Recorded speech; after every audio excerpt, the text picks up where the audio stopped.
A plane crash here in Birmingham took center stage today in Washington, D.C. The National Transportation Safety Board held a hearing about UPS Flight 1354. That cargo jet crashed just outside the Birmingham Shuttlesworth International Airport in August. Both pilots died on impact. CBS 42's Tiffany Westry is the only Birmingham reporter who attended today's hearing in Washington, where she joins us now live.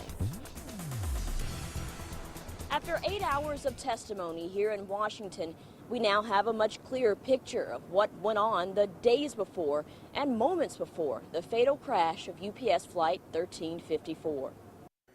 A hearing on the crash of UPS Flight 1354 that killed 2 crew members began with the National Transportation and Safety Board and other parties involved offering their deepest sympathies to an already emotional group of family members sitting in the audience. We know that this will be a difficult day for you.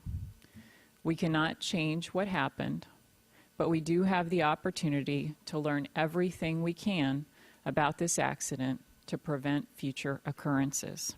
Investigators say there were no issues with the plane or controls that would have led to the crash. Transcripts from a 2-hour cockpit voice recording reveal the crew complained of being tired just before the flight, and text messages show the first officer on board UPS Flight 1354 fell asleep on several flights before the one to Birmingham. Those transcripts also reveal there was a sink rate warning issued, which one A300 pilot testified something should have been done at that point. You have to take positive control to shallow the sink rate out. In that case, which is the one you gave, if it says sink rate, you need to lower the vertical speed immediately. There was also a too low terrain alert shortly after, which witnesses say would require a pilot to immediately abort an approach and go around.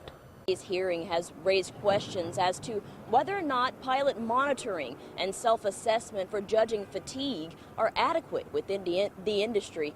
Coming up at 6, we'll hear from UPS and see what they do to make sure crews get enough rest. For now, live in Washington, Tiffany Westry, CBS 42 News.